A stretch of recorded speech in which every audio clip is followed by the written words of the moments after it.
If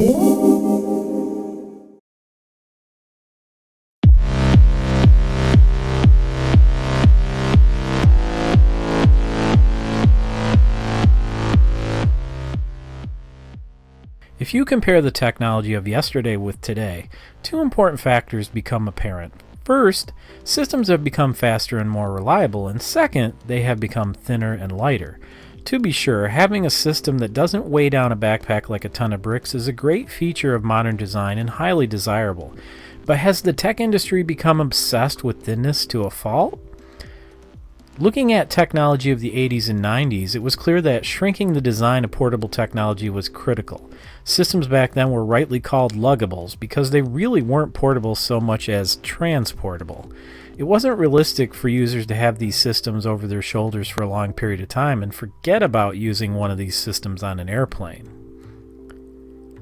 As we entered the late 2000s, systems became much thinner and the term portable truly came to mean exactly that. Consumers now had ultraportable systems that were routinely less than 4 pounds and still had the full utility expected from a laptop.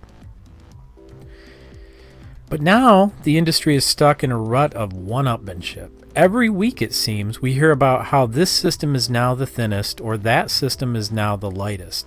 Being the company with the thinnest or lightest system is very short-lived indeed. It's very clear technology companies pay consumer desires no mind. The problem was most of the functionality is centered around media consumption such as Netflix and less on any real serious productivity.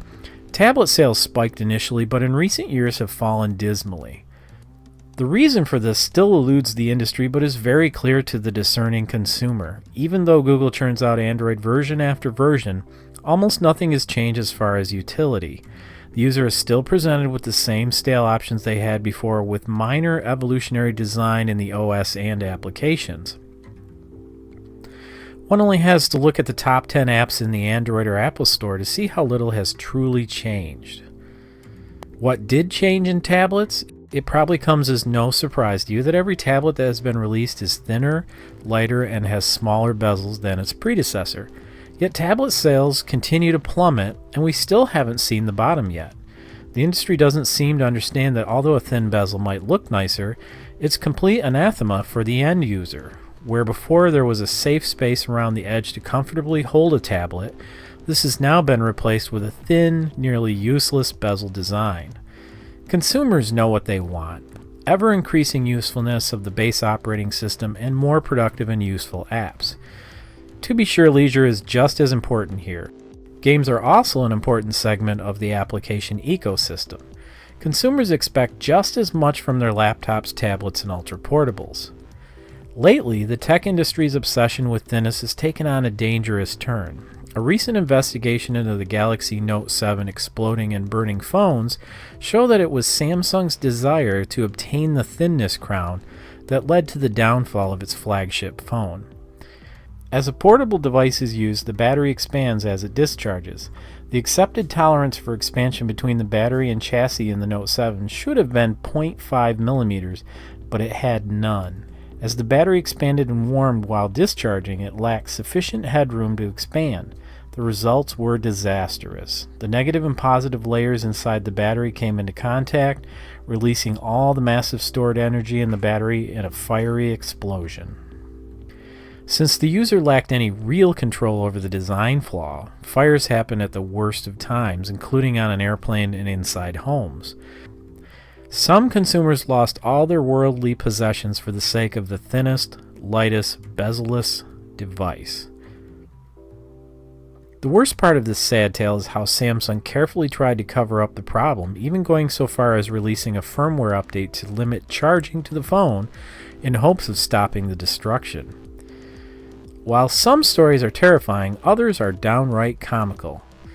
Looking at some of the newer systems, one has to laugh, as choices that are being made to make a system look like its bezel is the thinnest. A great example of this is the Yoga 910. Lenovo moved the screen to the very top of the lid, leaving a huge black bar at the bottom. Although this design choice looks silly, it gets worse. Lenovo chose to reduce the usefulness of the camera by putting it at the very bottom of the screen. That's right, you have to use an awkwardly positioned chin cam so that you can have the thinnest bezel in the market, at least for this week. Perhaps the most irritating in the drive for thinness is the loss of useful ports on ultraportable laptops. To be fair, as more diverse ports are left on a system, the more the cost increases. From one standpoint, the user theoretically gets a win here by paying less, unless you buy Apple. As Apple has removed more ports, they've also added more expense. This seems counterintuitive to consumers, and the reviews have shown this. There have been many complaints from system reviewers about the lack of ports. When looking at the 2015 and 2016 base models, the 2016 MacBook Pro features a slower processor, the same RAM and storage, and only 2 USB-C ports. The 2015, on the other hand, is fully loaded with ports for today's use. For the privilege of purchasing a 2016 MacBook Pro, consumers will shell out an additional $200 over the base price of the 2015 MacBook Pro. With the MacBook Pro 2016 design, we really can't bash Apple all that much. After all, it is the consumers who are turning out in droves to buy it. As long as we continue to accept mediocrity for a so-called professional ultraportable, the tech industry has no reason to make any changes in its market strategy. This is clearly evident as other tech companies are quickly following suit.